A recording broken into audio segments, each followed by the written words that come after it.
इस वीडियो में हम स्टार्ट करने जा रहे हैं यूनिट 2 डीबीएमएस की। ठीक है, इस यूनिट में प्राइमरली हमारा रिलेशनल मॉडल ज़्यादा इंपॉर्टेंट है और पूरी यूनिट स्पैन करती है रिलेशनल मॉडल और हमारे एसक्यूएल के ऊपर। ठीक है, तो हम वही स्टार्ट करेंगे। सबसे पहला टॉपिक हम देखेंगे रिलेशनल मॉडल। ठीक है, तो ये यूनिट 2 है। ठीक है, हम इसमें प्राइमरली देखेंगे रिलेशनल मॉडल क्या होता है।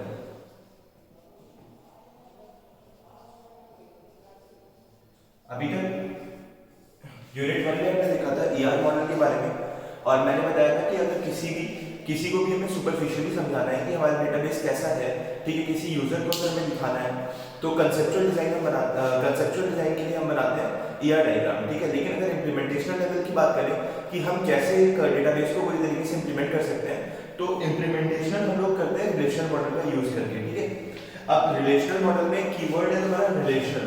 ठीक है, और रिलेशनल से भी अगर मैं देखूं तो इसको मोस्ट थोड़ा और रिफाइन करते हैं और इसमें हमारा प्राइमरी इंपॉर्टेंट चीज है रिलेशन।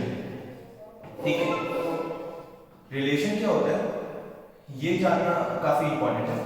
बेसिकली रिलेशन कुछ नहीं होता, रिलेशन का मतलब होता है टेबल। ठीक है, एक टेबल एक रिलेशन होती है। ठीक है, टेबल में क्या क्या हो सकता है, टेबल में रोज हो सकती हैं, ठीक है, और कॉलम्स हो सकते हैं। ठीक है, तो बेसिकली अगर मैं बहुत ही जनरल सेंस में बात कर रहा हूं तो रिलेशन क्या होता है, रिलेशन होता है टेबल। ठीक है, इट इज अ टेबल जिसमें रोज और कॉलम्स होते हैं। ठीक है, तो ये पूरी क्या है, रो है ना, और रोज को हम लोग एक स्पेशल वर्ड से जानते हैं इस पर्टिकुलर टॉपिक में, उसको बोलते हैं टपल। ठीक है, टपल है। तो एक अगर मैं कॉलम्स के नाम देता हूं, ये कॉलम ए है, ये कॉलम बी है, ये कॉलम सी है और कॉलम डी है। ठीक है, तो अगर और एक टपल की मैं बात करता हूं, सपोज इसमें वैल्यूज हैं 1 2 3 4, तो मैं बोलूंगा अगर टपल नंबर 1 तो उसमें क्या क्या आएगा, हमारे पास 1 2 3 4, तो ये कंप्लीट टपल हो गई। ठीक है, अभी हम डिफरेंट इसकी टर्मिनोलॉजीज देखेंगे नेक्स्ट वीडियो में।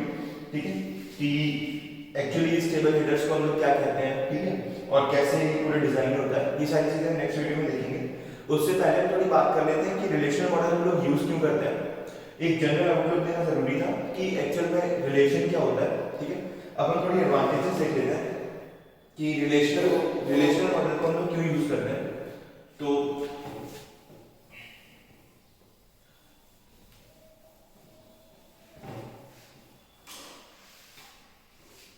तो एडवांटेजेस की बात करते हैं।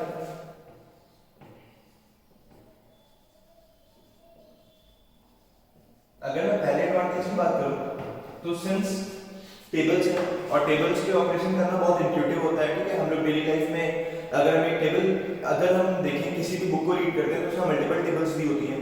टेबल को रीड करना यूजुअली हम लोग की आदत पड़ चुकी है, काफी इंट्यूटिव होता है, हम लोग काफी इजीली एक टेबल को रीड कर सकते हैं, तो इस वजह से हम लोग रिलेशनल मॉडल को यूज करते हैं। ठीक है, तो एक पहली चीज क्या होगी इसमें एडवांटेज है इंट्यूटिव है।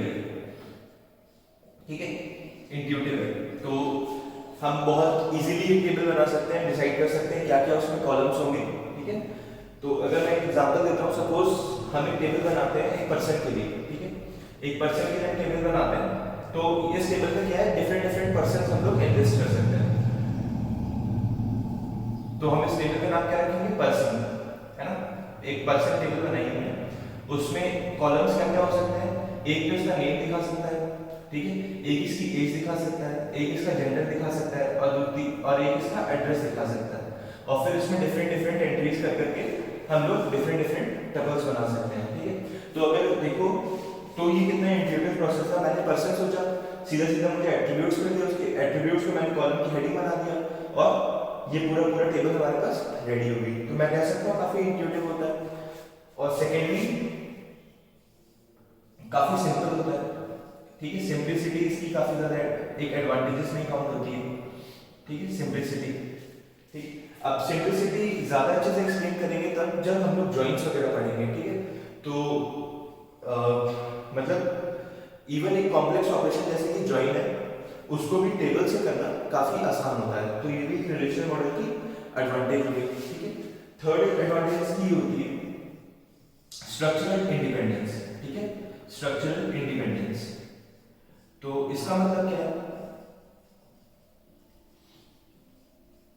स्ट्रक्चरल इंडिपेंडेंस का मतलब है कि जो डेटा स्ट्रक्चर हमें यूज करना है एक टेबल को स्टोर कराने के लिए ऑन द मतलब लोकल डिस्क पे, जो डिस्क स्टोरेज की अगर हम बात करते हैं तो हम कुछ भी यूज कर सकते हैं हमारी मर्जी पे, चाहे बाइनरी ट्रीज चाहे बी ट्रीज यूज करें, चाहे बीब्रश ट्री यूज करें, वो हमारे ऊपर है कि हम कौन सा वाला, हम फ्री है बेसिकली किसी भी डेटा स्ट्रक्चर को यूज करने के लिए टू इम्प्लीमेंट अ डेटाबेस, ठीक है।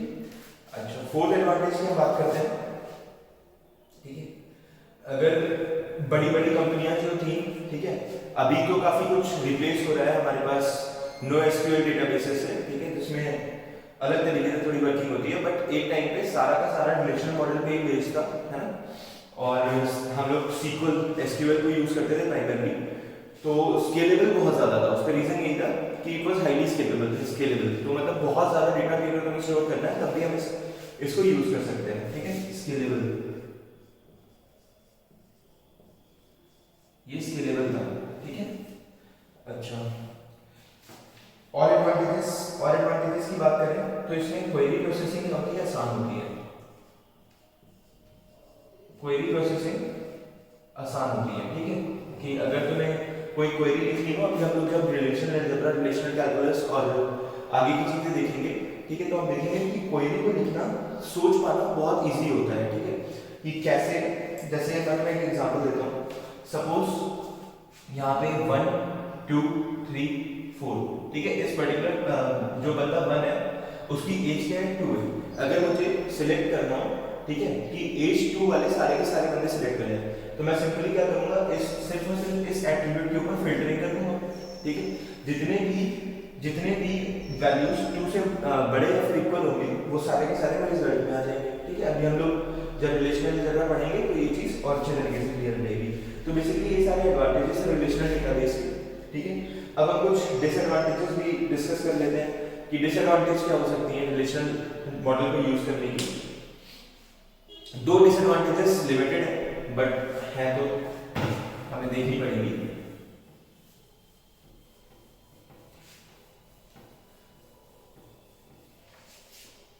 तो डिसएडवांटेज की बात करते हैं,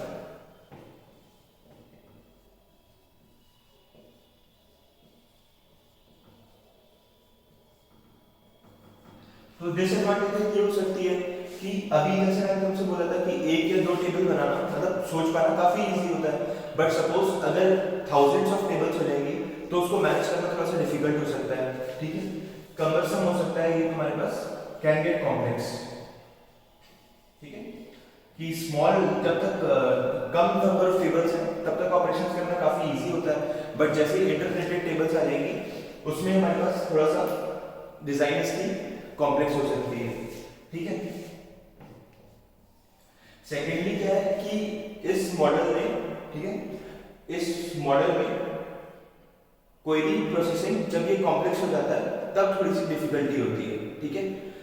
अभी मैंने बोला था कि क्वेरी प्रोसेसिंग आसान होती है, मतलब क्वेरी को सोचना आसान होता है, ठीक है, बट एक्चुअल में जब तुम इंप्लीमेंट करने जाओगे तो काफी सारी चीजें होंगी, काफी तुम्हें अनडिजायर्ड टपल्स भी मिल सकते हैं, ठीक है, लॉजिक प्रॉब्लम्स बेसिकली इसमें थोड़ी ज्यादा हो जाती हैं, ठीक है।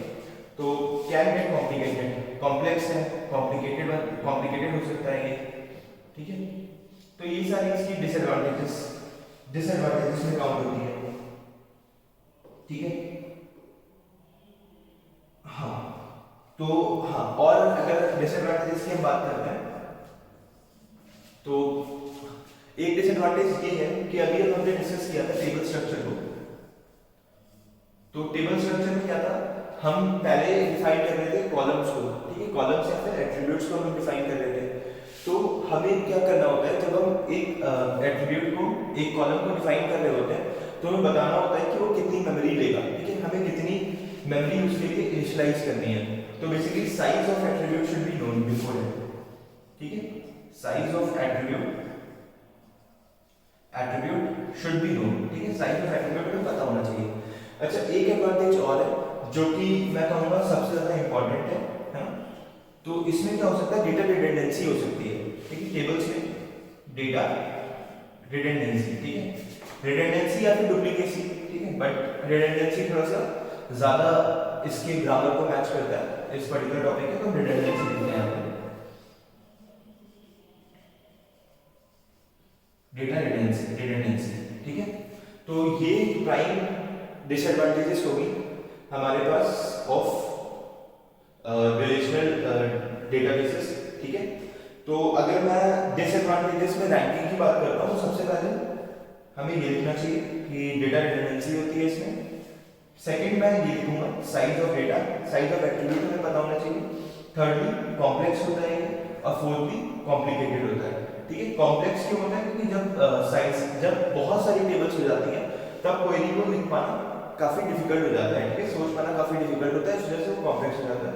कॉम्प्लिकेटेड क्योंकि जब हम लिखने बैठते हैं, ठीक है, अगर एक भी एरर आ गई, मान लो एक डबल एक्स्ट्रा आ रहा है कभी, तो उस चीज को बैकट्रैक कर पाना, एरर को बैकट्रैक कर पाना काफी डिफिकल्ट हो जाता है, इसलिए थोड़ा कॉम्प्लिकेटेड भी हो जाता है। बट अगर हम सही रूल्स फॉलो करेंगे और सही तरीके से चलेंगे तो हम हमेशा एक सही क्वेरी को लिख पाएंगे, ठीक है। तो ये बात एडवांटेजेस और डिसएडवांटेजेस की होगी। अभी नेक्स्ट वीडियो से हम थोड़ा और डिगिंग करेंगे इस टॉपिक में, और हम बेसिक टर्मिनोलॉजी जानेंगे कि क्या क्या, अभी तो मैंने सिर्फ और तुम्हें बताया था कि टेबल्स होते हैं, कॉलम्स होते हैं, बट इनके क्या वर्ड्स हम लोग यूज करते हैं स्पेसिफिक, वो सारी चीजें हम लोग नेक्स्ट वीडियो में देखेंगे। इस वीडियो की सारी की सारी एडवांटेजेस डिसएडवांटेजेस वगैरह, ठीक है, आपको हमारे नोट्स में मिल जाएंगे, जिसका लिंक आपको डिस्क्रिप्शन बॉक्स में मिल जाएगा, ठीक है।